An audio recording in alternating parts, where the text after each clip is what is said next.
حوضہ بن علی صاحب یمامہ کے نام خط نبی صلی اللہ علیہ وآلہ وسلم نے اس کے پاس یہ خط لکھا: بسم اللہ الرحمن الرحیم، من محمد رسول اللہ الی حوضہ بن علی، سلام علی من اتبع الہدی وعلم ان دینی سیظہر الی منتہی الخف والحافر فاسلم تسلم واجعل لک ما تحت یدیک۔ محمد رسول اللہ کی طرف سے حوضہ بن علی کی جانب،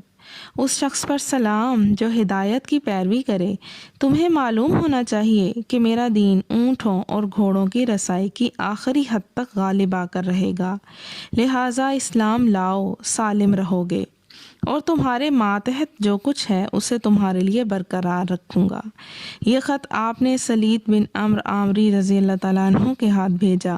حوضہ نے ان کی عزت کی، انہیں انعام سے نوازا، ہجر کے کپڑے دیے اور جواب میں لکھا: آپ جس چیز کی دعوت دیتے ہیں اس کی بہتری اور عمدگی کا کیا پوچھنا، اور میں اپنی قوم کا شاعر اور خطیب ہوں اور عرب پر میری ہیبت بیٹھی ہوئی ہے، اس لیے کچھ کارپردازی میرے ذمہ کر دیں، میں آپ کی پیروی کروں گا۔ یہ خط رسول اللہ صلی اللہ علیہ وآلہ وسلم کو ملا تو آپ نے فرمایا: لو سألنی قطعة من الارض ما فعلت بعد وبعد ما فی یدی، اگر وہ مجھ سے زمین کا ایک ٹکڑا بھی مانگے گا تو اسے نہ دوں گا، وہ خود بھی تباہ ہوگا اور جو کچھ اس کے ہاتھ میں ہے وہ بھی تباہ ہوگا۔ جب رسول اللہ صلی اللہ علیہ وآلہ وسلم فتح مکہ سے واپس تشریف لائے تو اس کا انتقال ہو چکا تھا۔